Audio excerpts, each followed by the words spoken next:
What's going on, my dudes? Oscar checking in. I got an all new video for you.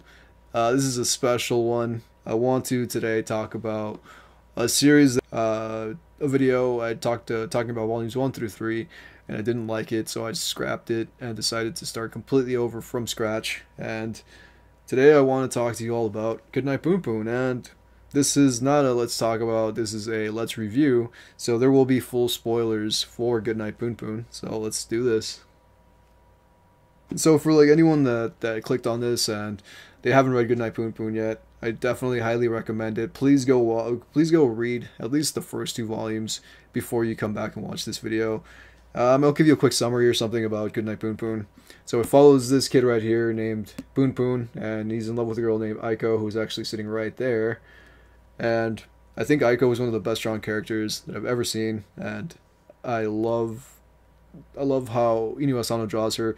Please don't give me any spoilers if you read the whole series. I've only read the first 3 volumes, but today I'm going to be covering volumes 1 and 2. I'd done a video previously covering volumes 1 through 3, and it just felt like way too much. So I think it'd be easier and more. I think it'd be like a lot easier to consume if it's just 2 volumes. So this first part is going to be volumes 1 and 2. And yeah, this is kind of like a coming of age story for those that like haven't read it yet. And there's a lot more going on, and it actually gets like really dark really quick. But it's so well done. And there's parts of it that are like really funny, that like they start off like really funny and then out of nowhere they just get like extremely dark. There's just a lot of nuance, a lot of character development, and characters that seem kind of goofy have like really dark parts of themselves that kind of come to light. Yeah, it's hard to talk about the series without spoiling it, so I'm not going to say anything else. Please read this if you haven't, and if you have read it, let's hang out, let's talk about Goodnight Punpun. Let's do this. This is a let's review, so I'm gonna show you a bunch of panels from the from the manga, from the first 2 volumes of the manga, and then next time, whenever I get a chance, whenever I finally read volume 4, I'll do volumes 3 and 4 in a separate video. So yeah, I look forward to that. Goodnight Punpun is one of the most devastating stories I've read up until this point. I'm only 3 volumes deep into it. I didn't want to move on, didn't want to get to volume 4 until I'd done this video and talked about this series. I feel like there is so much more going on than what's on the surface, and my goal for today is, for this series, is to break it down book by book into 2 parts, book 1 and book 2. So in book 1, we meet Punpun Punyama, who, as it turns out, is a bird boy. His family are all birds too. He is watched over by this godlike being that he calls forth by reciting Tinkle Tinkle Hoy, which he learned from his uncle Yuichi. This god that Punpun sees is called the Afro God, and only seems to appear whenever Punpun is having negative thoughts, and then attempts to push Punpun towards doing pretty terrible things. It's kind of no surprise he seems to be growing up to become a detached individual. Punpun sees what at first looks like the aftermath of domestic violence. Of course, we learn later that this is far from the truth, but we'll save that for volume 3. This story is extremely difficult to pinpoint, as it jumps pretty regularly from slice of life to existential crisis to horror. There are even several characters peppered throughout the story who take on minor roles, but those roles get their own arcs in later volumes. The core of this first volume is Punpun, his girlfriend / love interest Aiko, and one thing that caught me about her right off the bat is how well Inio Asano drew her. Like, there is so much detail for her character. She is adorable, freckled, and there is something about her that cries of neglect or abuse. She even threatens to kill Punpun if he ever lies to her. The relationship is a big part of book 1, starting from when they're super young and leading into teenhood. Aiko serves the story as both a strong characterization of teenaged ambivalence and nihilism. She is also what makes Punpun tick and what he fears losing. And by the end of book 1, he does lose her. And even as the reader, it was crushing to see her holding hands with another guy. It reminded me of my own failed relationships and how devastating it was to see a girl I cherished so much be with someone else. We meet Punpun's uncle Yuichi, who was really nihilistic At first, he seems pretty standoffish, and we later learn why he is the way he is. That won't be until Volume 2. Punpun's mom, Mama Punyama, has to be my least favorite character in this whole series. I couldn't stand her anytime she was on a panel, and that really didn't change until Volume 3. But I'm not going to spoil that yet. There is this cheekiness in Inyo Asano's writing, how comedic he draws his characters, the main family, birds, and they all look so random and out of place in most scenes, but then there are extreme close-ups where we see clothes or eyes, even fingers instead of squiggly lines, and this has led me to believe that them looking like birds is all in Punpun's head. Please though, don't correct me. I haven't finished the series and would rather not know the truth until I uncover it for myself through reading ahead. There are so many layers to this first volume. Punpun's mom changing their name back to her maiden name, Onodera, after the divorce from Papa Punyama. Soon after the divorce, Punpun begins to receive letters from his dad, only we later learn they were never actually written by him at all. The story from the get feels like it was designed to break your heart at every turn, only to offer one big final heartbreak to end all heartbreak at the end. Other things that happen in this volume: one of Punpun's friends also has a god, only his is the poop god. It has poop on its head and otherwise has the frame and stature of a godly sculpture. He tells his friends about seeing this god, but none of them believe him. To them, it's just childhood imagination. He even keeps on seeing it into his teens, though by then he denies seeing it all, as it is no longer cute to have imaginary friends. Aiko asks Punpun to run away with her, but he is whisked away by his mom into a taxi and never meets Aiko. This is what ultimately leads to their break, his inability to tend to her needs. Before that though, he and his friends, along with Aiko, go to an abandoned building to find a dead body after watching a video where a man claims to have murdered his whole family. He tells whomever is watching the video where they can find the remains. In a Stand By Me-esque moment, they all venture out to this building. The place blows and the group is almost killed. One of them even gets a massive shard of glass through the brim of his hat. Until that point, I don't think any of them has ever come that close to death, but it also won't be the last time.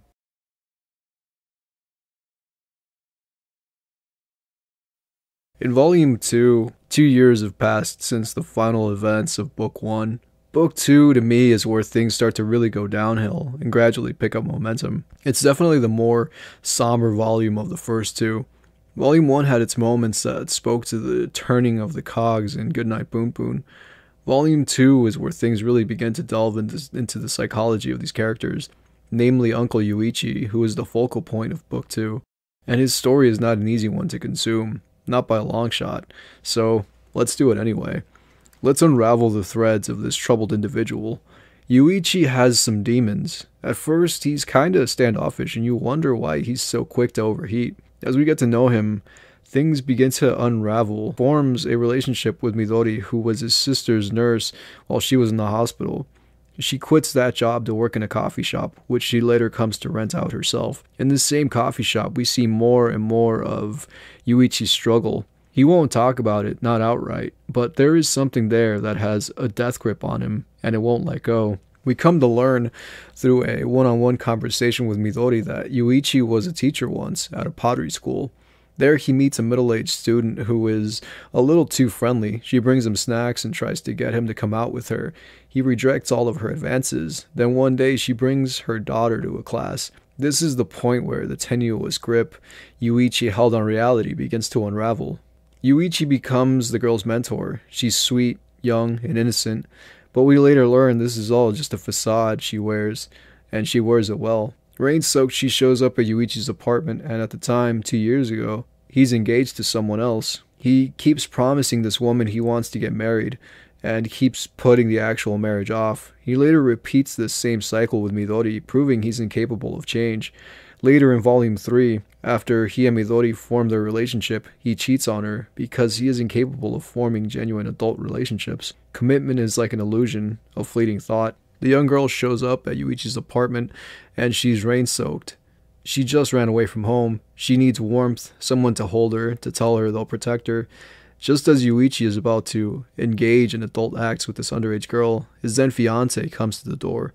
While the girl is hiding in the closet, Yuichi and his then fiance have sex on his bed.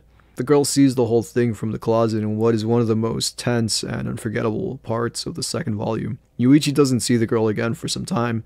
When he does see her again, he learns she's convinced one of his friends and colleagues to attack and attempt to murder her mother. There is this whole thing with the girl and claiming her mother kept her chained up and mistreated her. All it took was one blowjob and his colleague was ready to do the job, according to the girl herself. It was an extremely unexpected 180 and definitely floored me. This sweet young girl was anything but. Midori in the present tense tells Yuichi she wants to be a part of his life and share his burdens. What does Yuichi then do? He tries to kill himself by standing in front of an oncoming train. Luckily, Midori went after him and saves his life at the last instant. Mama Punyama, back to her Onodera maiden name, is falling into a cesspit. She doesn't work, doesn't really do much of anything other than drink herself stupid. She's becoming unhinged. Or rather, she always was. I hated this character with a passion. These feelings change later when we cover book 3. Then we have what's going on with Punpun. Punpun falls into depression now that Aiko is with a new boy, a star athlete. He thinks about them together and it crushes him. His Afro god tells Punpun to kill the boy, his darkest thoughts manifesting. However, the boy seeks Punpun out and tells him he wants to put a bet on who Aiko will end up with. If the star athlete loses his upcoming volleyball match, he will relinquish the reins for Aiko's love to Punpun. If he wins, Punpun can never talk to Aiko or go near her again. The boy has a bad ankle, and it gets gradually worse, making this upcoming match all the harder for him to endure.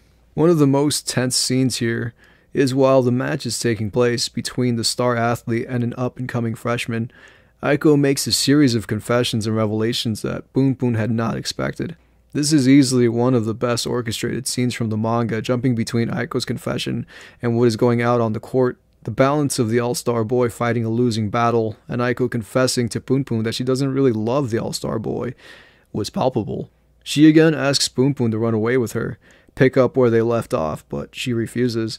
He tells her to go to the other boy to console him after his loss, and then he turns around and cries like a whiny little bitch. The thing is, in his mind, what he's doing is poetic. He's being a paragon, but it isn't actually what he wants. He's just playing a part. So I'm curious, what was like your favorite part from one of these first 2 volumes of Goodnight Punpun? I mean, for me, like, I really enjoyed the part in volume 1, like right here where they're on the train. I think this is, I can't remember if this was before or after the burning building, where they go into that building and it catches fire, and then Punpun like kind of has like an existential crisis or whatever. Like he sees just his whole life flash before his eyes. Yeah, I love so far. I've enjoyed what Inyo Asano is doing, you know, with Goodnight Punpun. And like I said, I've read the first 3 volumes, and volume 3 like really kicked my ass. But I won't talk about that yet, just in case like you haven't read volume 3 yourself and you've just read these first 2 volumes. Yeah, like I've deeply enjoyed every second of all of it, and I love, you know, that volume 2 focuses on Uncle Yuichi, and then volume 3 focuses on Punpun's mom a little bit more. Yeah, this is probably like so far of the first 2 volumes the hardest hitting volume, because of the fact that we get so much like character depth, you know, with Yuichi and then with Punpun and him essentially giving up Aiko to the athlete dude. And I just it feels so like such a teenager thing to do, you know, where it's like you feel like it makes sense and you're being kind of like, I don't know if like white knight is the correct word, but he feels like he's doing the right thing. And it's just parts of it like really were cringy to me, but I guess that's like part of what it is, you know. To be a teenager is you do a lot of really reckless things, and you do things that are essentially cringy and that you think you're being cool, you're being suave or whatever, and you're actually just being an idiot. And I love Aiko's development as well, even though she's like a side character and she doesn't really have like a lot of screen time.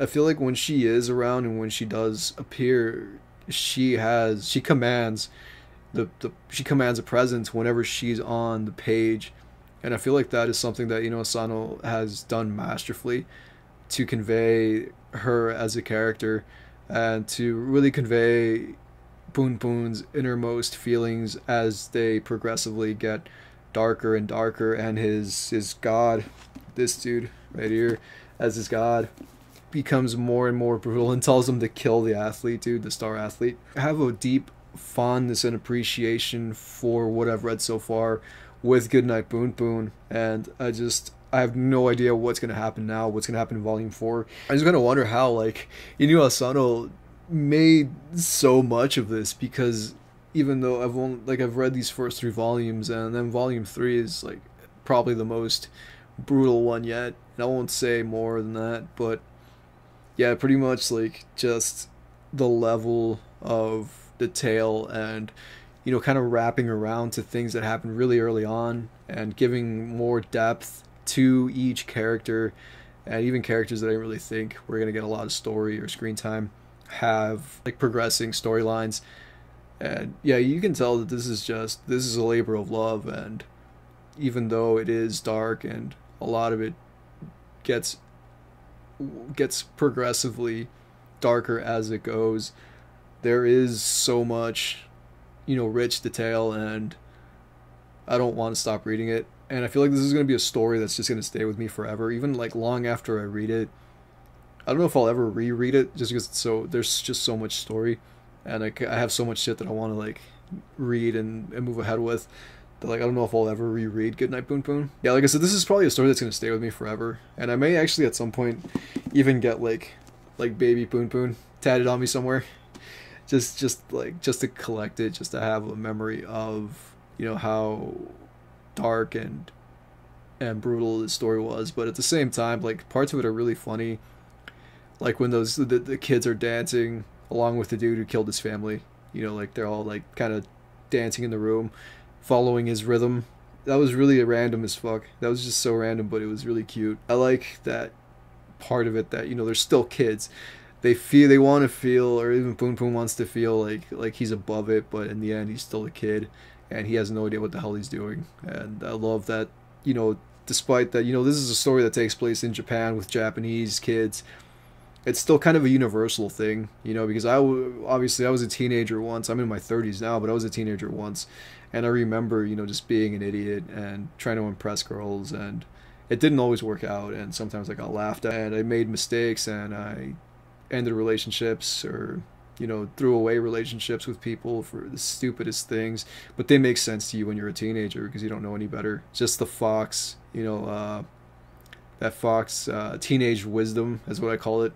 The fox teenage wisdom, where like you think you know everything, and then like life kind of kicks you in the ass and you realize you don't know jack shit. I think that's a big thing with this series, is that this dude has no idea what the hell's going on, and then Uncle Yuichi also has no idea what's going on. I loved Uncle Yuichi's whole thing in this, and that they spent, and then Sal spent so much time with Uncle Yuichi and dissecting him as a character and as a person, and really just breaking the man down to the point where it's just like, what more can you do? He's putty, like there's nothing left of him.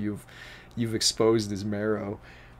And I think that's the beauty of it, and I want to see what the hell's gonna happen in volume 4, and then once I finish volume 4, I'm gonna do my volumes 3 through 4 review, and I want to try to do it like I'm gonna write as I read it, just to have those raw emotions collected. And I hope that you enjoyed this. I did this kind of different than how I usually record my videos. I kind of wanted this to be kind of like a podcasty type of thing, where like I kind of leave my mistakes in when I did the voiceover stuff and with the panels and everything. And I just wanted to change up my Let's Reviews to make them feel a little more natural, rather than like me just kind of reading a script and rereading it over and over and over until like I sound like a fucking robot. Because I listen to them, obviously, like as I record these, I kind of listen to them and how I sound and everything, and I do sound like a robot. So I want to change it up when I do these Let's Reviews and make them more casual. My next review should be out, hell, I don't know, man, maybe like another month or so once I finish volume 4, because then I have to write it, and it was a lot of work even writing the one for volumes 1 and 2. So yeah, I mean, there was a ton of work to do this. So I mean, if you want to sub to the channel, if you haven't already subbed, I would appreciate it. You don't have to if you don't want to, but it would mean the world to me. Thank you so much for hanging out with me and watching this video. I don't know if you watched, if you hung out and watched this whole thing, that means a lot to me. I put a lot of work into this. I do care. I put a lot of dedication into what I do. I don't have a lot of time to do it, but I try. So thank you so much for hanging out. My name is Oscar. Please take care of yourselves.